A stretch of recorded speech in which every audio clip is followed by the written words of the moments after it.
Ever wondered what your client sees when you send a document using PandaDoc? In this video, we'll walk through the exact experience for your client so you know what to expect when you send that document out. Let's check it out.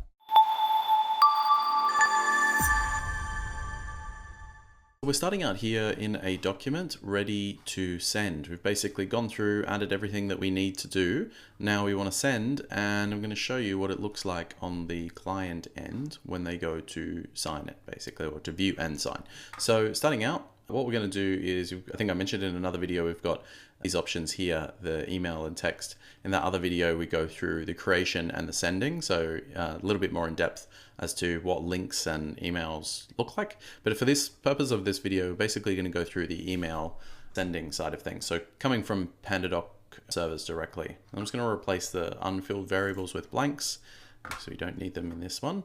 And I'm just going to check. We're going to send this to my Pure Workflows email, and we are not going to add any verification. That's fine. So basically just going to send it like this and go ahead and click continue. Here's your quote. I'm just going to add in the text here. Here's your proposal, I should say. Hope to hear from you soon. Not very pushy. I'm not sure if this is a particularly great email to send, but here we go. All right, so we've got coming from my Pure Proposals domain going to Pure Workflow. So in this instance, I'm just going to leave all of these things as standard and go ahead and send the document. Go ahead in a moment, once it's gone through, document's been sent. They'll send email notifications when any action's taken on the document, signing, forwarding, etc. So we can go ahead and go out of that, and you can then see that it is in sent status. You see that at the top corner here? And we also see that the signer has not viewed it yet. All right, so let's jump over into emails and just check for that email. And I have already filtered by this email, so this is the email that we would see. All right, so that has come through correctly this 0 minutes ago, because we just sent it. And we're looking at what you'll be shown in terms of if you send this as an email, not a link, via PandaDoc. So it's basically coming from PandaDoc directly. You can see here, email at .pandadoc.net, and then you basically presented this setup here. So in terms of what you can do what the client can do, sorry, is if you've turned on forwarding, they'll be able to forward this email to somebody else. If you have not, they won't see that. And you've also got open the document. So they'll go ahead and open the document. And bear with me 1 second. I'm just going to open this in an incognito window because I'm signed in on the other account. So we want to see this from the client's point of view, exactly what they're seeing, or what the client would see.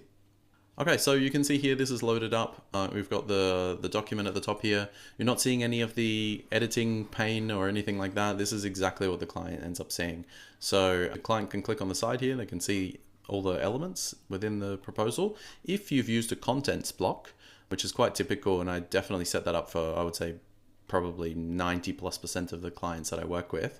You'll have, for example, cover page, the introduction letter or executive summary or whatever it happens to be, and then you'll have immediately after that the contents block saying, if this is a proposal of, more than 10 pages potentially, or the sections are quite important using smart content, whatever it happens to be, you might like to use a content block.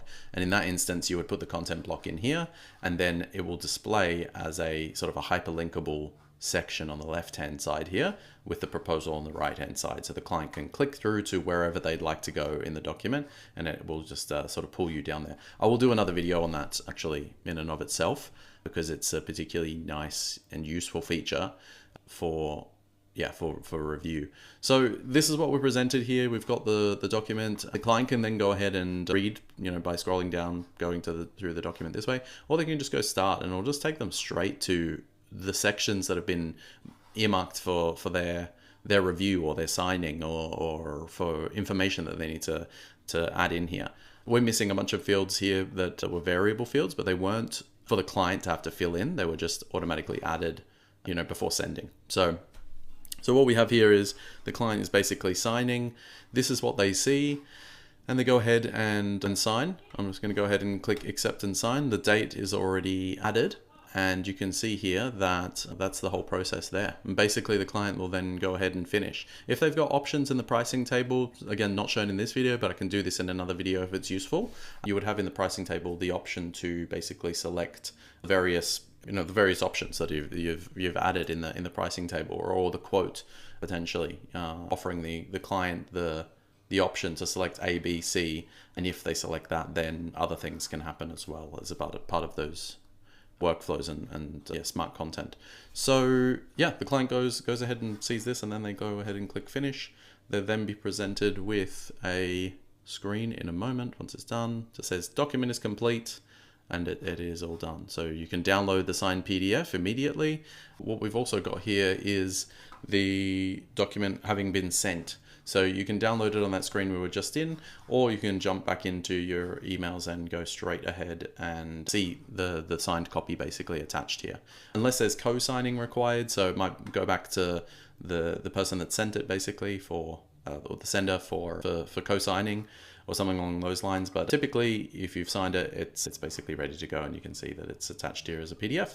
So yeah, look, that is a whole process. If you've got any questions, drop them in the comments, and I hope to see you soon. Thanks, bye.